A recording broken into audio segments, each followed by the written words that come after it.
Thank you, Ahmed. On peut encore faire un tonnerre d'applaudissements, s'il vous plaît, pour Ahmed. Good job, man. So, en attendant que la technique se mette en place, je vais inviter Selwa Zine à venir nous rejoindre. Elle est là avec nous. Alors, Selwa, c'est pour la technique. Alors, Selwa, pour ceux qui ne la connaissent pas, en ces temps de froid qui arrivent, vous le savez tous, et je vous inviterai à tous être sensibles cet hiver, participer aux associations, car le froid menace pas mal de communautés dans les montagnes. Mais on a cette chance d'avoir avec nous une femme inspirante, une femme qu'on surnomme l'ange des montagnes, Selwa Zine, présidente de l'association El Baraka Angel, qui est avec nous ce soir. Donc merci d'applaudir bien fort en attendant qu'elle monte sur scène. Alors effectivement, je viens d'apprendre qu'on va lancer une petite vidéo avant qu'elle soit sur scène. Et puis, j'ai envie de vous dire, nous avons eu au démarrage des hommes, c'est quand même la première femme. Donc on peut encore faire, s'il vous plaît, un tonnerre d'applaudissements pour Selwa. Ça marche? J'attends que la vidéo passe. Ça va? Ok, Régis, s'il vous plaît, pour la vidéo. Je suis pas assez courageuse. Ok, c'est parti.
Loazine, l'ange des montagnes, l'association El Baraka Angels.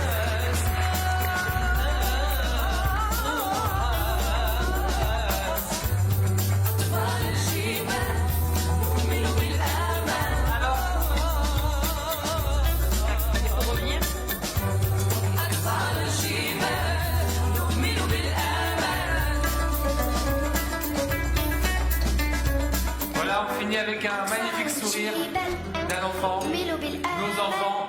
Alors avant de commencer, je voudrais remercier ces merveilleux artistes qui ont conçu cette chanson pour nous. C'est une chanson qui n'a pas été très souvent écoutée, mais qui est magnifique si on en écoute les paroles. Alors je me présente, je suis Loazine, présidente de cette merveilleuse association qu'est El Baraka Angels. Je vous dis merveilleuse parce que moi je ne vis que par elle. Je tiens à remercier Madame Mounira Jaidi et l'équipe de TEDx EMI de m'avoir invité ce soir. Merci à tous d'être aussi nombreux. Je ne sais pas s'il y a une petite porte derrière, j'ai pas beaucoup l'habitude des discours, j'aimerais bien m'éclipser. Enfin, alors je voudrais remercier aussi mes angels, comme je les appelle.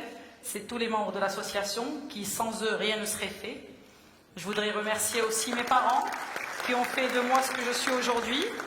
Je sais que je ne suis pas très présente pour eux, mais je sais que j'ai leur bénédiction. Enfin, je remercie mon mari et mes 3 enfants qui me supportent, qui font partie de cette association aussi, qui sont tous les jours à participer aux actions. Des fois, c'est très dur parce que c'est vraiment très prenant.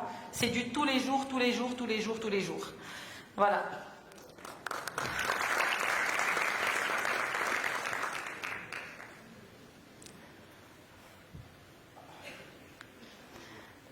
Alors tout a commencé en 2012, en décembre 2012, suite à une vague de froid qui avait sévi dans les montagnes. Un jeune Marocain résidant en France, que je salue ce soir d'ailleurs, avait lancé une collecte de vêtements chauds et de couvertures. Et suite à cette collecte, un très grand élan citoyen avait été lancé. Et c'était plusieurs milliers de Marocains qui avaient participé à cette action en offrant des dons. La valeur des dons était montée à 1 million de dirhams. Et on s'est retrouvés prenant la route. Le voyage avait eu lieu début janvier.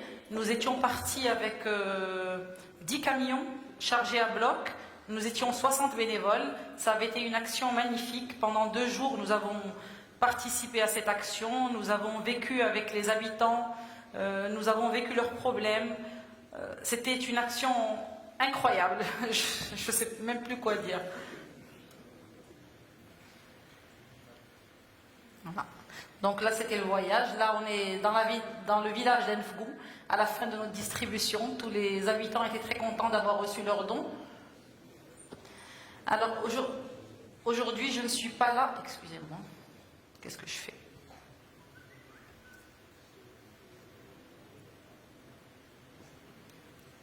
Bon. Voilà. Aujourd'hui, je ne suis pas là pour parler de la détresse de ces personnes-là qui vivent dans les régions enclavées du Maroc, parce que la détresse, on la vit tous les jours, même à côté de chez nous. Je suis là pour parler de toutes les leçons de vie que nous, El Baraka Angels, avons tirées comme conclusion en côtoyant ces gens-là. Ce sont des leçons de vie. Pareil. Pourquoi ça saute? Voilà. Non. Bon, je ne suis pas habituée, moi, à tout ça. Alors, pendant les 48 heures de notre expédition en montagne, nous avons dormi chez l'habitant. Et ces gens-là ont fait preuve d'une super générosité, comme quoi on peut ne pas être riche pour ouvrir la porte de son foyer et partager le peu de repas que l'on a avec des autres qui sont là par infortune. Ces gens-là ont passé la nuit à pétrir le pain et à faire des crêpes avec le sac de farine qu'on leur avait offert, nous, pour nous offrir un repas du matin, le repas du matin. Donc la générosité prime même chez les plus démunis.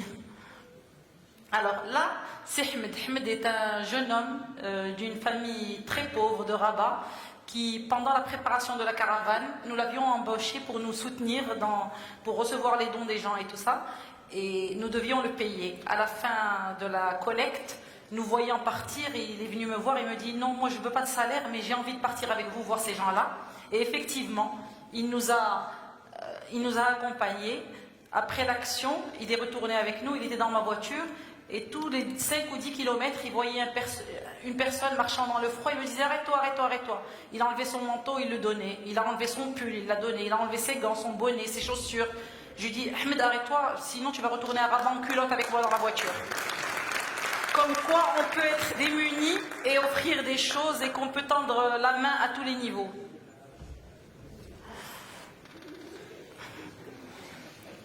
Là, je crois que cette image, elle parle d'elle-même. J'ai même pas besoin d'en parler. Malheureusement, dans les villages marocains, c'est une situation qui existe beaucoup. Je ne vais pas dire ces jeunes filles, je vais dire ces fillettes se retrouvent mariées à l'âge de 12 ans ou 13 ans, elles sont à peine pubères. Des fois, elles sont mamans, elles ont 14 ans. Elles ne sont même pas mariées avec des papiers, elles sont mariées avec le Fatiha. Ça veut dire que leurs enfants n'ont pas de situation légale. Alors, ici, nous avons Zahra. Zahra qui nous avait accueillis chez elle pendant 2 nuits et avec qui nous avions eu le temps de discuter autour du feu de bois qu'ils avaient allumé pour nous réchauffer. Zahra a beaucoup de rage en elle. Zahra, à l'époque où on était allé à Enfgou, elle avait été déjà mariée à 21 ans, elle avait été déjà mariée 3 fois. Elle a eu la chance de ne pas tomber enceinte parce qu'elle était quand même intelligente et cette rage la faisait partir au dispensaire. Elle prenait 2 pilules contraceptives tous les soirs pour être sûre de ne pas tomber enceinte de ses bourreaux. Elle les appelait bourreaux parce que c'était des quadragénaires, elle avait 14-15 ans.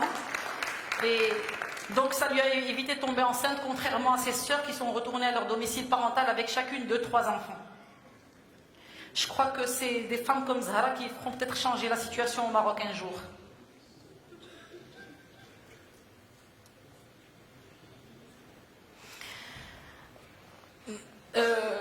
L'expédition terminée, elle avait eu beaucoup d'impact sur nous.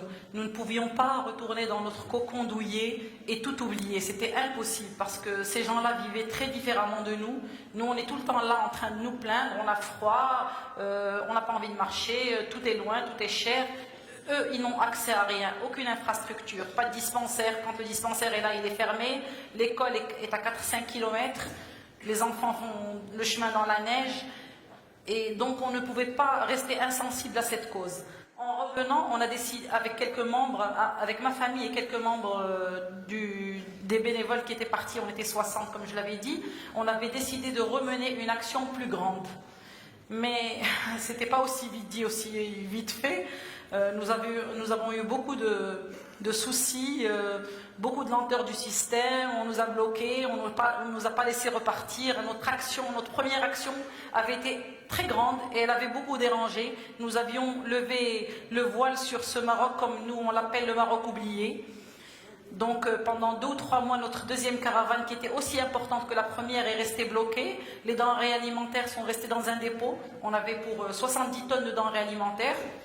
Finalement, nous avons été obligés de créer l'association parce que la première fois, nous étions partis en tant que bénévoles et c'est ainsi, et nous avons persévéré, on tenait coûte que coûte à continuer ce qu'on avait commencé. Donc, nous avons créé El Baraka Angels et El Baraka Angels a vu le jour en février 2013. Et nous avons repris les routes.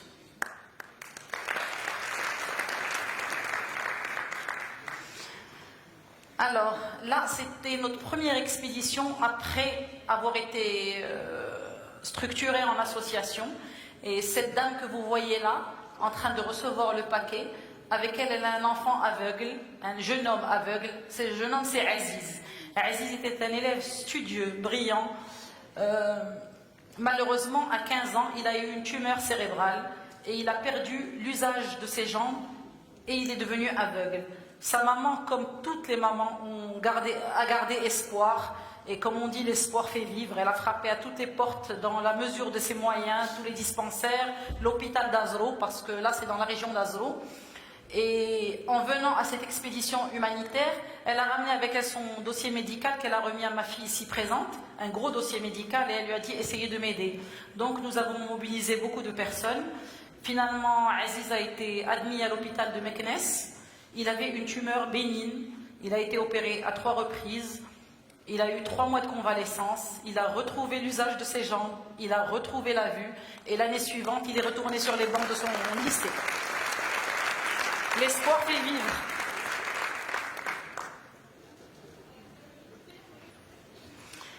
Ah, là c'est notre coup de cœur.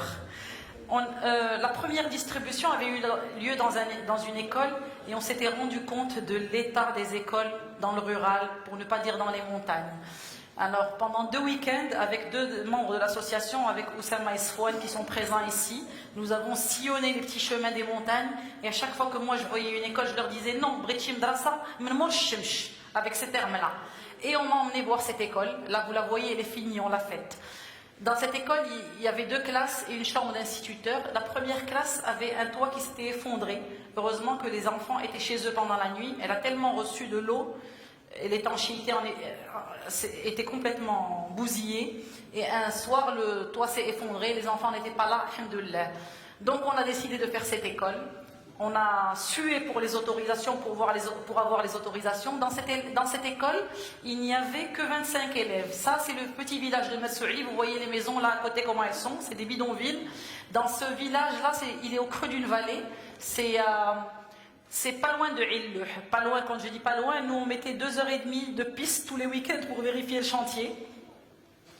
Et quand je suis allée demander l'autorisation pour cette école, la réponse que j'ai eue, c'est: choisissez une autre école. Dans cette école, il n'y a que 25 élèves. Oui, mais 25 élèves, c'est 25 personnes qui ont le droit à l'éducation, qui ont la chance d'étudier comme mes enfants, comme vos enfants. Donc nous, on a persévéré, on a dit c'est cette école qu'on veut faire et pas une autre. Les gens ont dit qu'on était fous parce que c'était beaucoup plus d'argent qu'une autre école, de par l'enclavement, de par l'éloignement. Mais on a persévéré et on a pleuré le jour où cette école était finie. D'ailleurs, on y a passé un week-end pour placer les fenêtres, on a dormi dans les classes, on a peint l'école nous-mêmes. Ah, l'engagement. Quand on est engagé, c'est engagé tous les jours, engagé toutes les minutes, engagé toutes les secondes. Là, on avait une expédition humanitaire et là, si quelqu'un reconnaît la route, c'est sur la route, c'est presque à l'entrée d'Azro, il y a un virage. Et il y avait une forte chute de pluie et un arbre était tombé au milieu de la chaussée. Nous, en passant, on a vu l'arbre. Comme on était dans le minibus roule très doucement, mais une voiture qui arrivait rapidement dans le virage allait percuter l'arbre de plein fouet. Alors, notre engagement à nous, c'était aussi d'enlever cet arbre. Pendant 1h30, on s'est démené pour enlever l'arbre de la chaussée pour ne pas provoquer d'accident. Alors là, c'est une chose magnifique que nous organisons chaque année depuis 4 ans. Et là, je tiens à saluer notre association partenaire Watch We Are the Children. C'est une association qui a été créée par 2 jeunes Marocaines qui sont étudiantes en France. Et chaque année, ils viennent et on organise des stages culturels dans les écoles qu'on a rénovées. Et pour ces enfants qui n'ont accès à rien, souvent ils n'ont pas de lumière chez eux ou pas de télé, ils n'ont jamais fait de musique, jamais fait de danse, jamais fait de chant, jamais fait de peinture, même la pâte à modeler, des fois ils ne l'ont jamais vue. Donc ces étudiants étrangers viennent par groupe de 20 tous les étés et pendant 3 semaines s'occupent de ces enfants dans une école et font avec eux des activités culturelles et artistiques. C'est un échange exceptionnel. Les enfants sont complètement transformés à la suite de cet échange. Et là, je tends la perche à tous nos étudiants ici présents. S'il y en a qui veulent participer à des stages culturels cet été, nous sommes preneurs. On a besoin d'étudiants marocains, malheureusement. Nous faisons ça avec Watch. Ça fait 5 fois qu'on le fait avec Watch. On l'a fait 2 fois avec le M Lyon. Mais les étudiants marocains sont très rarement partants. À part les étudiants d'El Baraka Angels, des Angels qui se sentent impliqués, les autres étudiants, on ne les a pas vus souvent partir.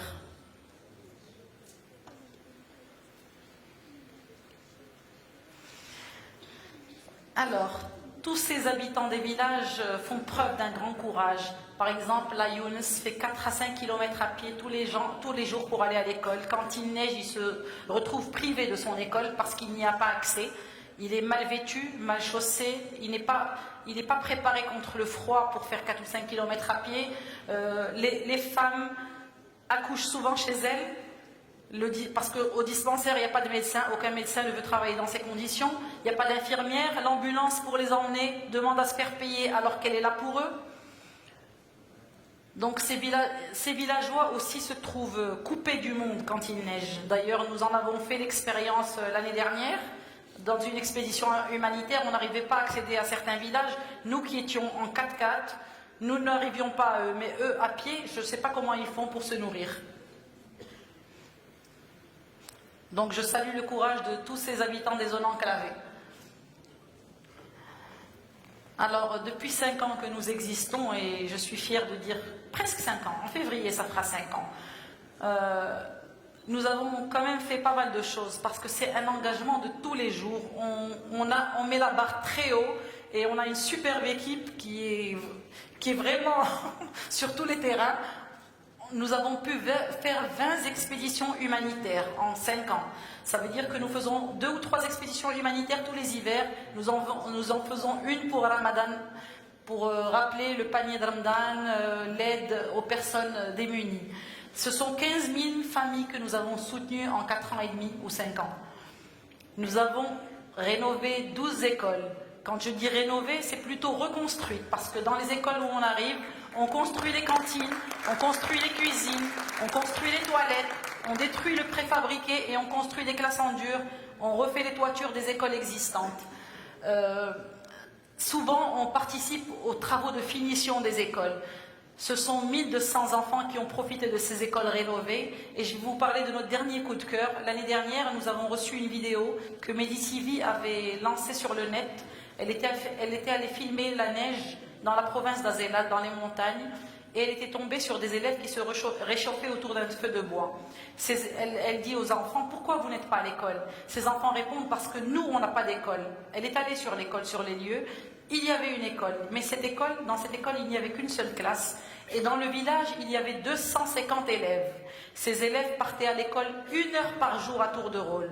Donc je vous dis qu'en 30 ans, il y en a 4 ou 5 qui ont eu le certificat d'études. Tous les autres n'ont pas eu la chance de l'avoir. Et sur les 4 ou 5, comme le collège est beaucoup plus loin, très rares sont ceux qui sont allés au collège. Nous étions donnés 5 années de travail pour rénover les écoles dans la province d'Ifrane, où on a fait la majorité des écoles. Mais en voyant cette vidéo, nous n'avons pas pu être indifférents. Et j'ai envoyé notre architecte ici présent, Neza Hajjar, avec 2 autres membres de l'association. Ils sont allés faire les plans en octobre dernier. En décembre, nous avons conduit la caravane de Eit Bououli, c'est celle que vous avez vue sur la vidéo en premier. C'était en plein hiver. Et nous avons voulu arriver à ce village aussi pour le voir, et notamment pour donner des dons aux familles sur place. Mais c'était tellement enclavé et il y avait tellement de neige sur la route que nous n'avons pas pu y accéder. Nous sommes retournés avec 3 ou 4 membres de l'association en mars. Nous avons vu le terrain, nous avons fait les plans. En juin, nous avons débuté les travaux. Ça a été un peu très dur, la collecte, parce que c'était un chantier très enclavé. C'est 2h30 à 3h de piste pour les 4x4. C'est 4 heures pour le camion pour emmener les matériaux, pour emmener les employés aussi pour travailler. Mais finalement, nous avons réussi et j'en suis fière, toute l'équipe en est fière. En septembre, nous avons fini la construction des 2 classes que nous avons ouvertes pour les élèves. Ils ont pu reprendre le chemin de l'école normalement, comme dans toutes les écoles. Et là, en décembre, nous avons fini la construction de la cuisine, de la cantine, des toilettes.